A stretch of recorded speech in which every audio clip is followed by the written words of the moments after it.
Today, we turn to the question of distributive justice. How should income and wealth and power and opportunities be distributed? According to what principles? John Rawls offers a detailed answer to that question. And we're going to examine and assess his answer to that question today. We put ourselves in a position to do so last time by trying to make sense of why he thinks that principles of justice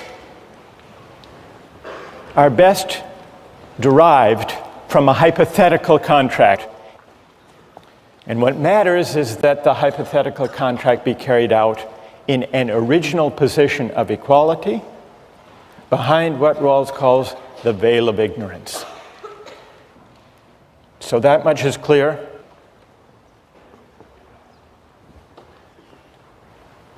All right, then let's turn to the principles that Rawls says would be chosen behind the veil of ignorance. First, he considers some of the major alternatives. What about utilitarianism? Would the people in the original position choose to govern their collective lives? Utilitarian principles, the greatest good for the greatest number. No, they wouldn't, Rawls says.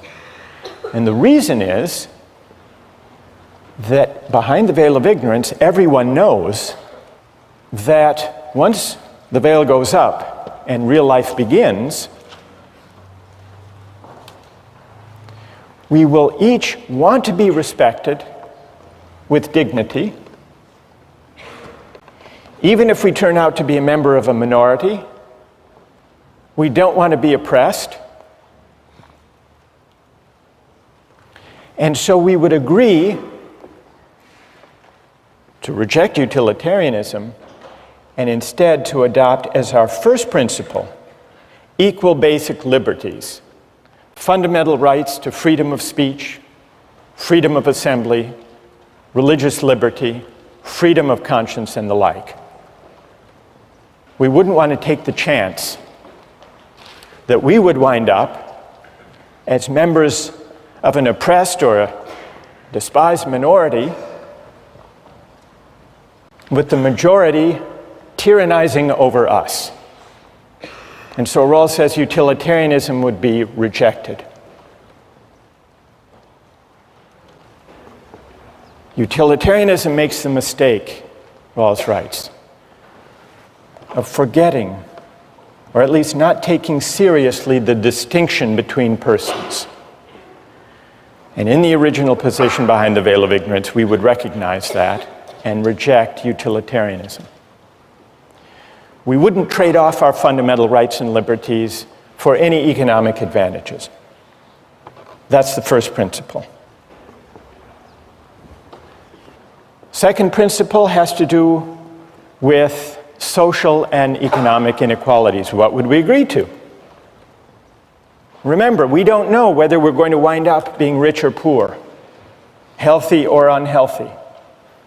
We don't know what kind of family we're going to come from, whether we're going to inherit millions or whether we will come from an impoverished family.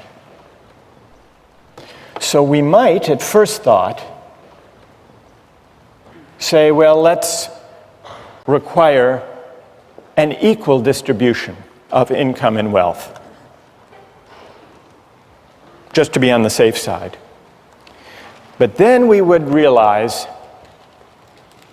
that we could do better than that, even if we're unlucky and wind up at the bottom. We could do better if we agree to a qualified principle of equality. Rawls calls it the difference principle. A principle that says only those social and economic inequalities will be permitted that work to the benefit of the least well-off. So we wouldn't reject all inequality of income and wealth. We would allow some, but the test would be, do they work to the benefit of everyone, including those, or as he specifies the principle, especially those at the bottom. Only those inequalities would be accepted behind the veil of ignorance, and so Rawls argues, only those inequalities that work to the benefit of the least well-off are just. We talked about the examples of Michael Jordan making $31 million a year, of Bill Gates having a fortune in the tens of billions. Would those inequalities be permitted under the difference principle? Only if they were part of a system, those wage differentials, that actually work to the advantage of the least well-off. Well, what would that system be? Maybe it turns out that as a practical matter, you have to provide incentives to attract the right people to certain jobs. And when you do, having those people in those jobs will actually help those at the bottom. Strictly speaking, Rawls's argument for the difference principle is that it would be chosen behind the veil of ignorance. Let me hear what you think about Rawls's claim that these two principles would be chosen behind the veil of ignorance. Is there anyone who disagrees that they would be chosen? All right, let's start up in the balcony, if that's all right. Go ahead. Okay, your argument depends upon us believing that we would argue and set policy or justice from a bottom, for the disadvantaged. And I just don't see from a proof standpoint where we've proven that. Why not the top? Right. And what's your name? Mike. Mike, all right, good question. Put yourself behind the veil of ignorance. Enter into the thought experiment. What principles would you choose? How would you think it through? Well, I would say things like even Harvard's existence is an example of preaching toward the top, because Harvard takes the top academics, and I didn't know when I was born how smart I would be, but I worked my life to get to a place of this caliber. Now, if you'd said Harvard's going to randomly take 1,600 people of absolutely no qualification, we'd all be saying, well, there's not much to work for. And so what principle would you choose? In that situation, I would say a merit-based one, where I don't necessarily know what I have, but I'd rather have a system that rewards me based on my efforts. So you, Mike, behind the veil of ignorance, would choose a merit-based system where people are rewarded according to their efforts. All right, fair enough. What would you say? Go ahead.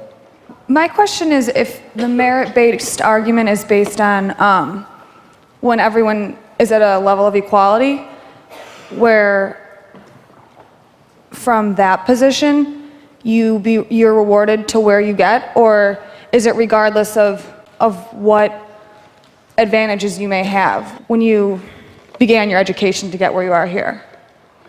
I mean, I think what the question you're asking is saying, you know, if we want to look at whatever utilitarianism policy it is, do we want to maximize world wealth? And I think a system that rewards merit is the one that we've pretty much all established is what is best for all of us. Despite the fact that some of us may be in the 2nd percentile and some may be in the 98th percentile, and at the end of the day it lifts that lowest base level a community that rewards effort as opposed to innate differences.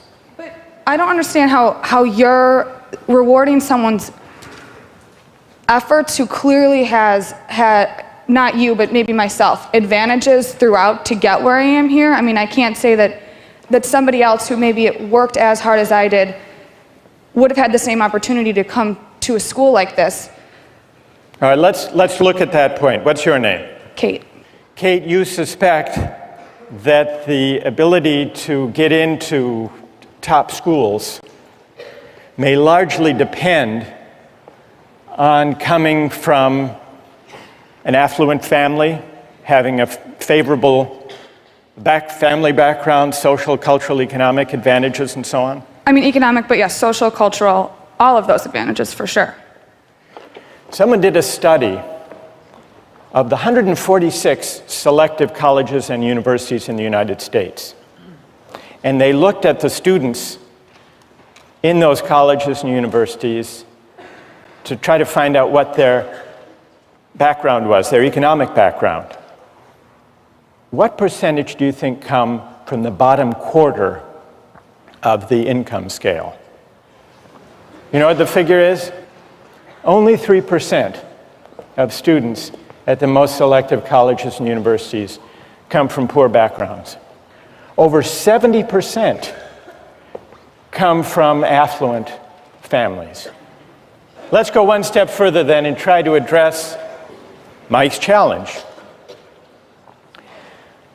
Rawls actually has two arguments, not one, in favor of his principles of justice, and in particular of the difference principle. One argument is the official argument, what would be chosen behind the veil of ignorance. Some people challenge that argument saying, maybe people would want to take their chances. Maybe people would be gamblers behind the veil of ignorance, hoping that they would wind up on top. That's one challenge that has been put to Rawls. But backing up the argument from the original position is a second argument. And that is a straightforwardly moral argument. And it goes like this. It says, the distribution of income and wealth and opportunities should not be based on factors for which people can claim no credit. It shouldn't be based on factors that are arbitrary from a moral point of view. Rawls illustrates this by considering several rival theories of justice. He begins with the theory of justice that most everyone these days would reject: a feudal aristocracy. What's wrong with the allocation of life prospects in a feudal aristocracy? Rawls says, well, the thing that's obviously wrong about it is that people's life prospects are determined by the accident of birth. Are you born to a noble family or to the family of peasants and serfs? And that's it. You can't rise. It's not your doing where you wind up or what opportunities you have. But that's arbitrary from a moral point of view. And so that objection to a feudal aristocracy leads, and historically has led people to say, careers should be open to talents. There should be formal equality of opportunity, regardless of the accident of birth. Every person should be free to strive, to work, to apply for any job in the society. And then, if you open up jobs and you allow people to apply and to work as hard as they can, then the results are just. So it's more or less the libertarian system that we've discussed in earlier weeks. What does Rawls think about this? He says it's an improvement. It's an improvement because it doesn't take as fixed the accident of birth. But even with formal equality of opportunity, the libertarian conception doesn't extend its insight far enough. Because if you let everybody run the race, everybody can enter the race, but some people start at different starting points, that race isn't going to be fair. Intuitively, he says, the most obvious injustice of this system is that it permits distributive shares to be improperly influenced by factors arbitrary from a moral point of view, such as whether you got a good education or not, whether you grew up in a family that supported you and developed in you a work ethic and gave you the opportunities. So that suggests moving to a system of fair equality of opportunity. And that's really the system that Mike was advocating earlier on. What we might call a merit-based system, a meritocratic system. In a fair meritocracy, the society sets up institutions to bring everyone to the same starting point before the race begins. equal educational opportunities, Head Start programs, for example, support for schools in impoverished neighborhoods, so that everyone, regardless of their family background, has a genuinely fair opportunity. Everyone starts from the same starting line. Well, what does Rawls think about the meritocratic system? Even that, he says, doesn't go far enough in remedying or addressing the moral arbitrariness of the natural lottery. Because if you bring everyone to the same starting point and begin the race, who's going to win the race? Who would win? To use the runner's example. The fastest runners would win. But is it their doing that they happen to be blessed with the athletic prowess to run fast?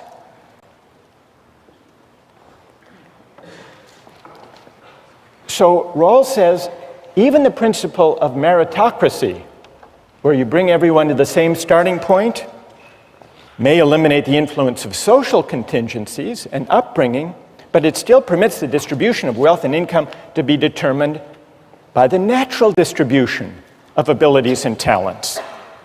And so he thinks that the principle of eliminating morally arbitrary influences in the distribution of income and wealth requires going beyond what Mike favors, the meritocratic system.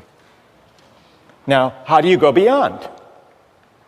If you bring everyone to the same starting point, and you're still bothered by the fact that some are fast runners and some are not fast runners, what can you do? Well, some critics of a more egalitarian conception say the only thing you can do is handicap the fast runners. Make them wear lead shoes. But who wants to do that? That would defeat the whole point of running the race. But Rawls says you don't have to have a kind of leveling equality if you want to go beyond a meritocratic conception. You permit, you even encourage those who may be gifted to exercise their talents. But what you do is you change the terms on which people are entitled to the fruits of the exercise of those talents. And that really is what the difference principle is. You establish a principle that says people may benefit from their good fortune, from their luck in the genetic lottery, but only on terms that work to the advantage of the least well-off. And so, for example, Michael Jordan can make $31 million, but only under a system that taxes away a chunk of that to help those who lack the basketball skills that he's blessed with. Likewise, Bill Gates. He can make his billions, but he can't think that he somehow morally deserves those billions. Those who have been favored by nature may gain from their good fortune, but only on terms that improve the situation of those who have lost out. That's the difference principle. And it's an argument from moral arbitrariness. Rawls claims that if you're bothered by basing distributive shares on factors arbitrary from a moral point of view, you don't just reject a feudal aristocracy for a free market. You don't even rest content with a meritocratic system that brings everyone to the same starting point. You set up a system where everyone, including those at the bottom, benefit from the exercise of the talents held by those who happen to be lucky. What do you think? Is that persuasive? Who finds that argument unpersuasive, the argument from moral arbitrariness? Yes?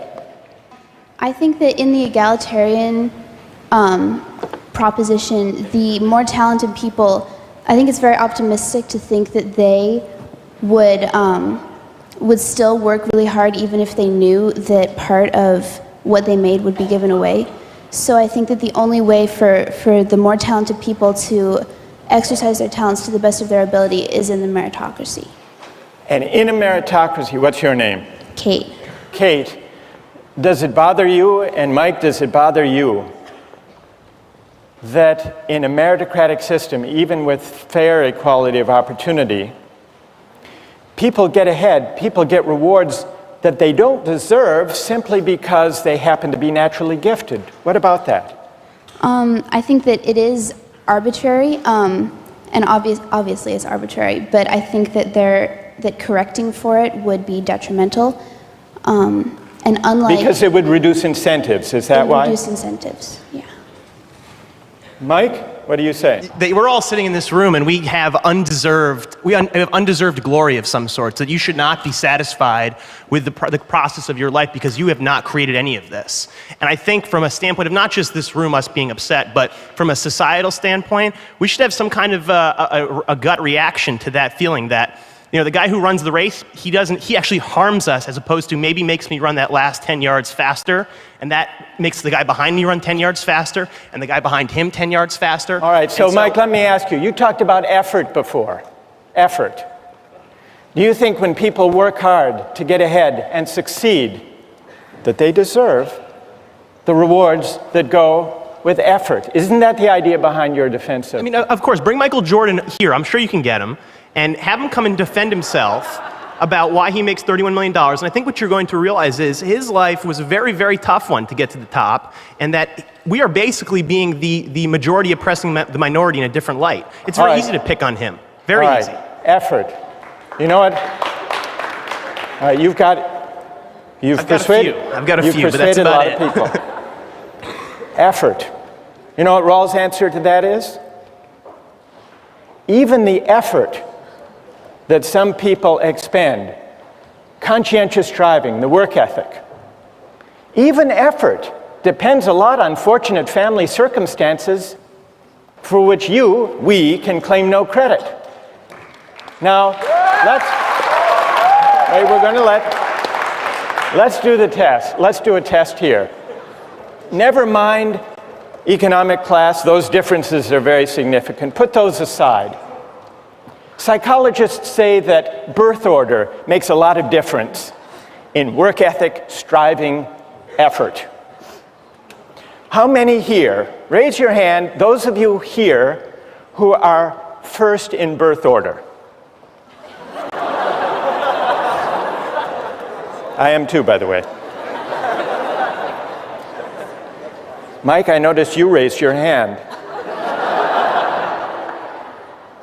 If the case for the meritocratic conception is that effort should be rewarded, doesn't Rawls have a point that even effort, striving, work ethic is largely shaped even by birth order?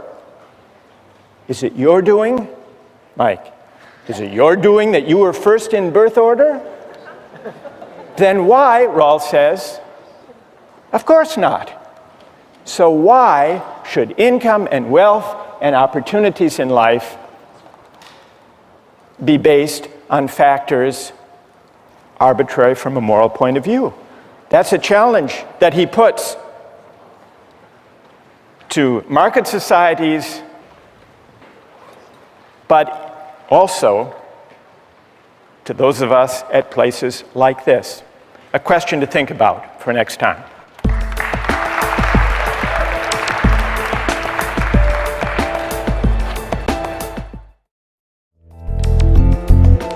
We ended last time with that remarkable poll. Do you remember? The poll about birth order. What percentage of people in this room raised their hands? Was it to say that they were the firstborn? 75, 80%? And what was the significance of that if you're thinking about these theories of distributive justice? Remember, we were discussing three different theories of distributive justice, three different ways of answering the question, how should income and wealth and opportunities and the good things in life be distributed? And so far we've looked at the libertarian answer that says the just system of distribution is a system of free exchange, a free market economy, against a background of formal equality, which simply means that jobs and careers are open to anyone. Rawls says this represents an improvement over aristocratic and caste systems because everyone can compete for every job, careers open to talents. And beyond that, the just distribution is the one that results from free exchange, voluntary transactions. No more, no less. Then Rawls argues, if all you have is formal equality, jobs open to everyone, the result is not going to be fair. It will be biased in favor of those who happen to be born to affluent families, who happen to have the benefit of good educational opportunities. And that accident of birth is not a just basis for distributing life chances. And so many people who notice this unfairness, Rawls argues, are led to embrace a system of fair equality of opportunity. That leads to the meritocratic system. Fair equality of opportunity. But Rawls says, even if you bring everyone to the same starting point in the race, what's going to happen? Who's going to win? The fastest runners. So once you're troubled by basing distributive shares on morally arbitrary contingencies, you should, if you reason it through, be carried all the way to what Rawls calls the democratic conception, a more egalitarian conception of distributive justice that he defines by the difference principle. Now, he doesn't say that the only way to remedy or to compensate for differences in natural talents and abilities is to have a kind of leveling equality, a guaranteed equality of outcome. But he does say there's another way to deal with these contingencies. People may gain, may benefit from their good fortune, but only on terms that work to the advantage of the least well-off.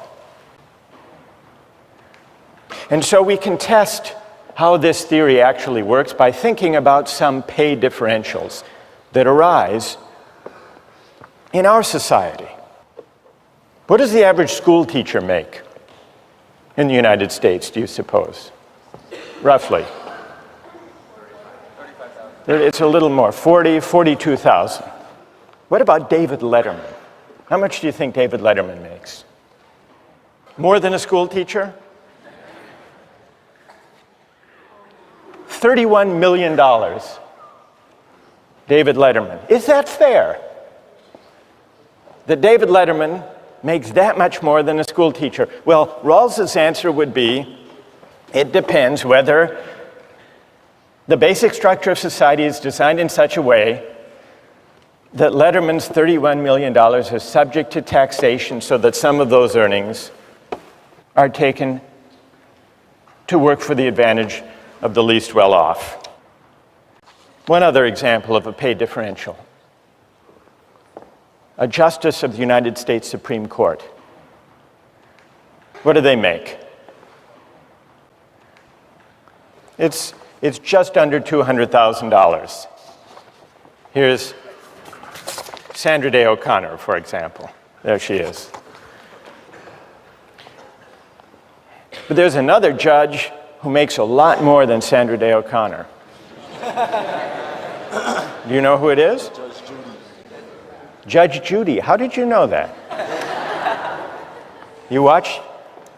You know, but you've heard, you're right. Judge Judy, you know how much she makes?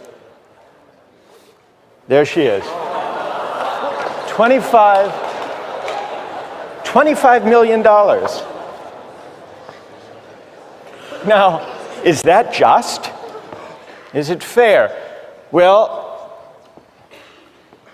the answer is it depends whether this is against a background system in line with the difference principle, where those who come out on top in terms of income and wealth are taxed in a way that benefits the least well-off members of society.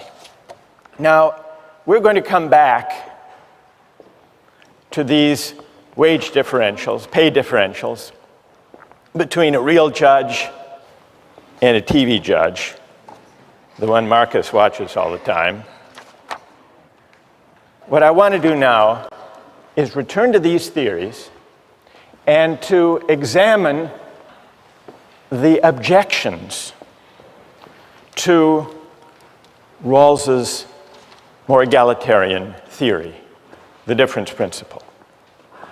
There are at least 3 objections to Rawls's difference principle. One of them came up last time in the discussion, and a number of you raised this worry. What about incentives? Isn't there the risk if taxes reach 70, 80, 90% marginal rate that Michael Jordan won't play basketball, that David Letterman won't do late night comedy, or that CEOs will go into some other line of work? Now, who among those who are defenders of Rawls, who has an answer to this objection about the need for incentives? Yes, go ahead, stand up. Rawls's idea is that there should only be so much difference that it helps the least well-off the most. So if there's too much equality, then the least well-off might not be able to watch late-night TV or might not have a job because their CEO doesn't want to work.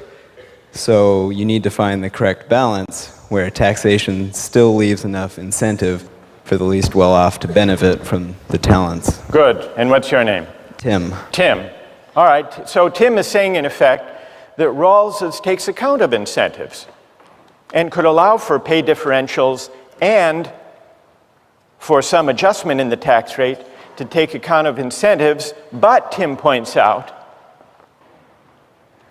the standpoint from which the question of incentives needs to be considered is not the effect on the total size of the economic pie, but instead from the standpoint of the effect of incentives or disincentives on the well-being of those at the bottom.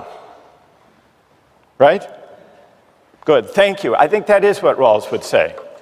In fact, if you look in section 17, where he describes the difference principle, he allows for incentives. The naturally advantaged are not to gain merely because they are more gifted, but only to cover the costs of training and education and for using their endowments in ways that help the less fortunate as well. So you can have incentives. You can adjust the tax rate if taking too much from David Letterman or from Michael Jordan or from Bill Gates winds up actually hurting those at the bottom. That's the test. So incentives, that's not a decisive objection against Rawls's difference principle. But there are 2 weightier, more difficult objections. One of them comes from defenders of a meritocratic conception. The argument that says, what about effort? What about people working hard, having a right to what they earn because they've deserved it, they've worked hard for it? That's the objection from effort and moral desert. Then there's another objection that comes from libertarians, and this objection has to do with reasserting the idea of self-ownership.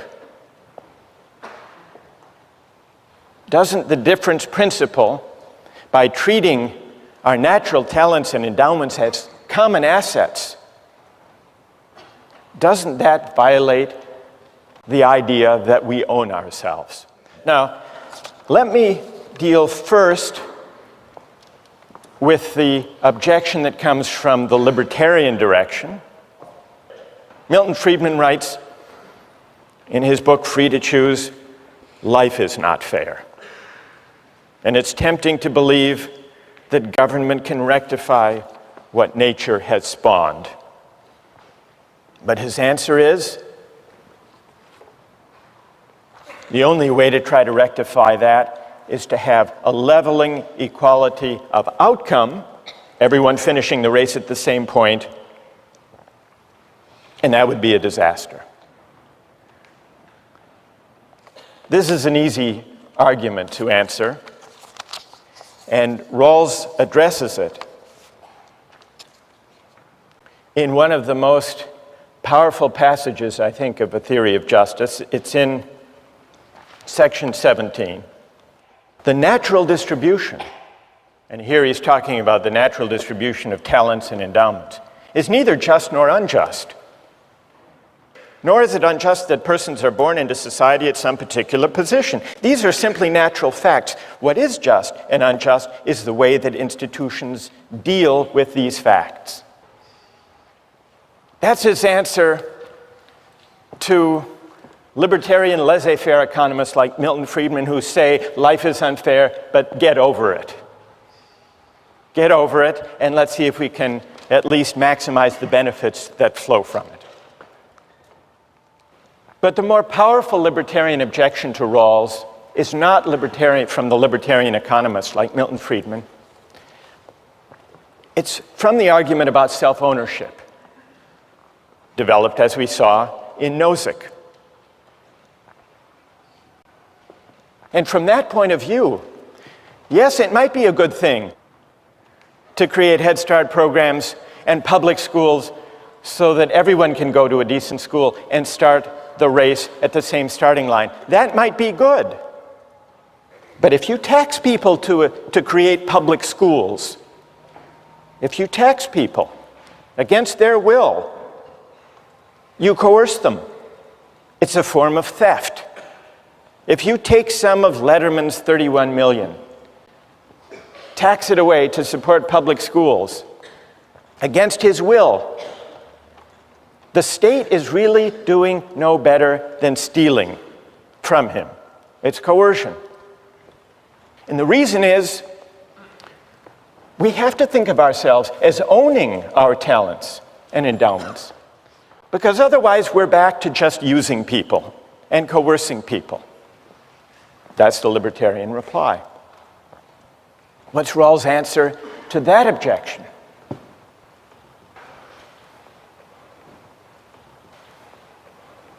He doesn't address the idea of self-ownership directly, but the effect, the moral weight of his argument for the difference principle is, maybe we don't own ourselves in that thoroughgoing sense after all. Now, he says this doesn't mean that the state is an owner in me in the sense that it can simply commandeer my life. Because remember, the first principle we would agree to behind the veil of ignorance is the principle of equal basic liberties: freedom of speech, religious liberty, freedom of conscience, and the like. So the only respect in which the idea of self-ownership must give way comes when we're thinking about whether I own myself in the sense that I have a privileged claim on the benefits that come from the exercise of my talents in a market economy. And Rawls says, on reflection, we don't. We can defend rights. We can respect the individual. We can uphold human dignity without embracing the idea of self-possession. That, in effect, is his reply to the libertarian. I want to turn now to his reply to the defender of a meritocratic conception, who invokes effort as the basis of moral desert. People who work hard to develop their talents deserve the benefits that come from the exercise of their talents. Well, we've already seen the beginning of Rawls's answer to that question, and it goes back to that poll we took about birth order. His first answer is, even the work ethic, even the willingness to strive conscientiously, depends on all sorts of family circumstances and social and cultural contingencies for which we can claim no credit. You can't claim credit for the fact that most of us, happen to be first in birth order, and that for some complex psychological and social reasons, that seems to be associated with striving, with achieving, with effort. That's one answer. There's a second answer. Those of you who invoke effort, you don't really believe that moral desert attaches to effort. Take two construction workers. One is strong and can raise 4 walls in an hour without even breaking a sweat. And another construction worker is small and scrawny and has to spend 3 days to do the same amount of work. No defender of meritocracy is going to look at the effort of that weak and scrawny construction worker and say, therefore, he deserves to make more. So it isn't really effort. This is the second reply to the meritocratic claim. It isn't really effort that the defender of meritocracy believes is the moral basis of distributive shares. It's contribution. How much do you contribute? But contribution takes us straight back to our natural talents and abilities, not just effort. And it's not our doing how we came into the possession of those talents in the first place. All right, suppose you accepted these arguments, that effort isn't everything, that contribution matters from the standpoint of the meritocratic conception, that effort even isn't our own doing. Does that mean, the objection continues, does that mean that according to Rawls, moral desert has nothing to do with distributive justice? Well, yes. Distributive justice is not about moral desert. Now, here, Rawls introduces an important and a tricky distinction. It's between moral desert on the one hand and entitlements to legitimate expectations on the other. What is the difference between moral deserts and entitlements? Consider two different games, a game of chance and a game of skill. Take a game of pure chance. Say I play the Massachusetts State Lottery, and my number comes up. I'm entitled to my winnings. But even though I'm entitled to my winnings, there's no sense in which, because it's just a game of luck, no sense in which I morally deserve to win in the first place. That's an entitlement. Now contrast the lottery with a different kind of game, a game of skill. Now, Imagine the Boston Red Sox winning the World Series.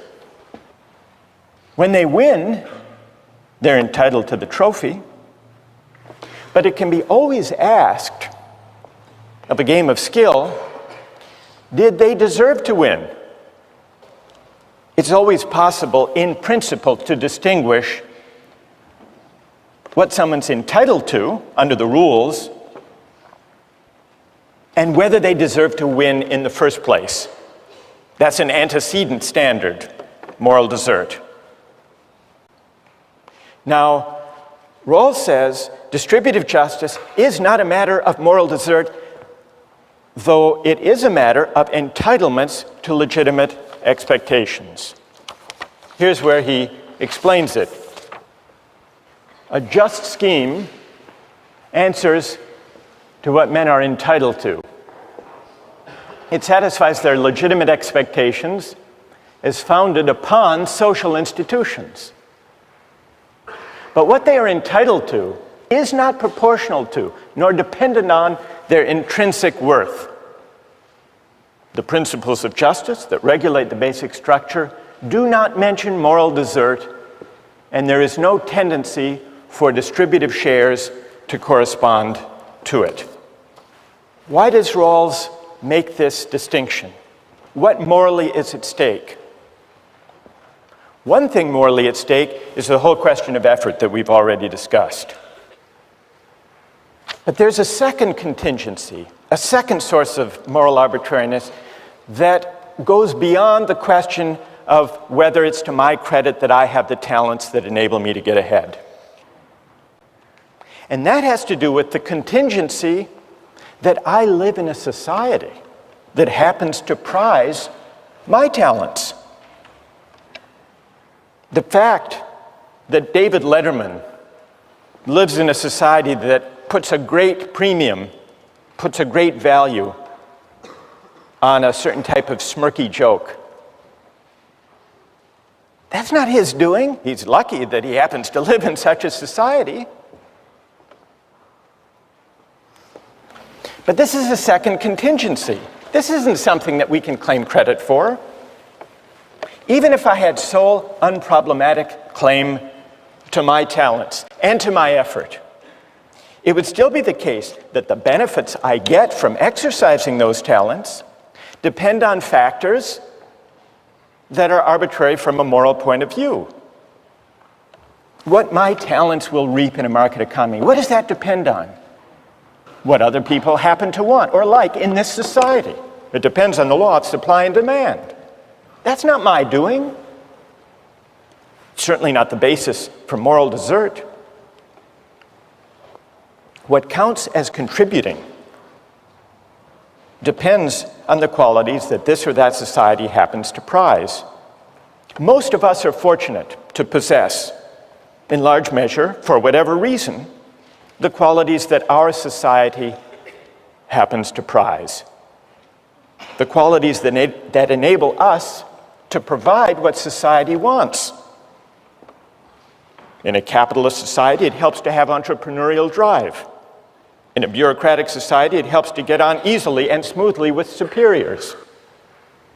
In a mass democratic society, it helps to look good on television and to speak in short, superficial sound bites. In a litigious society, it helps to go to law school and to have the talents to do well on LSATs. But none of this is our doing. Suppose that we, with our talents, inhabited not our society, technologically advanced, highly litigious, but a hunting society or a warrior society. What would become of our talents then? They wouldn't get us very far. No doubt some of us would develop others. But would we be less worthy? Would we be less virtuous? Would we be less meritorious if we lived in that kind of society rather than in ours? Rawls's answer is no. We might make less money, and properly so. But while we would be entitled to less, we would be no less worthy, no less deserving than we are now.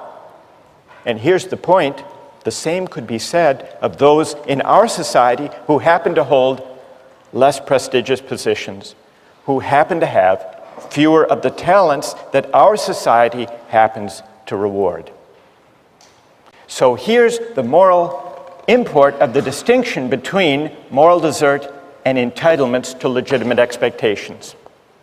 We are entitled to the benefits that the rules of the game promise for the exercise of our talents. But it's a mistake and a conceit to suppose that we deserve in the first place a society that values the qualities we happen to have in abundance. Now, we've been talking here about income and wealth.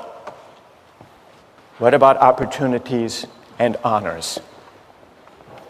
What about the distribution of access, of seats in elite colleges and universities? It's true. All of you, most of you firstborn, worked hard, strived, developed your talents to get here. But Rawls asks, in effect, what is the moral status of your claim to the benefits that attach to the opportunities you have? Are seats in colleges and universities a matter, a kind of reward, an honor for those who deserve them because they've worked so hard? Or are those seats, those opportunities and honors, entitlements to legitimate expectations that depend for their justification on those of us who enjoy them, doing so in a way that works to the benefit of those at the bottom of society? That's the question that Rawls's difference principle poses. It's a question that can be asked of the earnings of Michael Jordan and David Letterman and Judge Judy, but it's also a question that can be asked of opportunities to go to the top colleges and universities. And that's a debate that comes out when we turn to the question of affirmative action next time.